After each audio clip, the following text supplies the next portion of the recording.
ça avance ce front économique. Alors on ne sait pas ce que vous allez pouvoir accoucher à la fin, mais en tout cas ça bosse. Ah oui, ça Emmanuel bosse. Combes. Ah oui, moi je m'occupe. Je rappelle un front économique avec le MEDEF, Oui. qui est là pour des économistes qui sont là pour accompagner des propositions qui vont de l'avant, quoi. Oui, c'est le groupe de travail. Moi, je m'occupe avec une autre personne du groupe Échanger, donc grosso modo commerce international. D'abord, les débats sont très animés. On n'est pas d'accord entre nous, donc ça c'est plutôt bien. Les gens préparent les collègues préparent les réunions et on s'oriente sur des propositions concernant le protectionnisme, la place de l'Europe face à la Chine, face aux Que va dire l'Europe aux États-Unis? Ouais, politique industrielle, on bosse beaucoup là-dessus, politique de la concurrence, réforme des institutions. Non, franchement, c'est passionnant et en tout cas, je peux vous dire que ça cogite et ça travaille dur. J'ai hâte de connaître la position définitive de l'Europe quand on aura la feuille de route commerciale Alors nous, de Donald Trump. Ensuite, on va proposer une feuille de route au MEDEF qui en fera bien ce sûr. qu'il en voudra.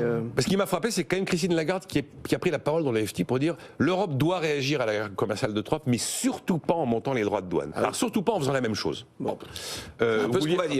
Xavier, moi, sincèrement, plus près du micro, Xavier. Vous voyez ce qui se passe, je trouve ça très très intéressant. Moi, je suis pas membre du Front économique, mais j'ai hâte de voir votre production intellectuelle. Et vous voyez, c'est exactement ce qui se passe. C'est qu'aujourd'hui, les partenaires sociaux perçoivent un déficit de compréhension du monde qui nous entoure par les parlementaires, par l'État, parfois le débat public, et les partenaires sociaux créent des forces de proposition pour essayer de penser le monde qui vient.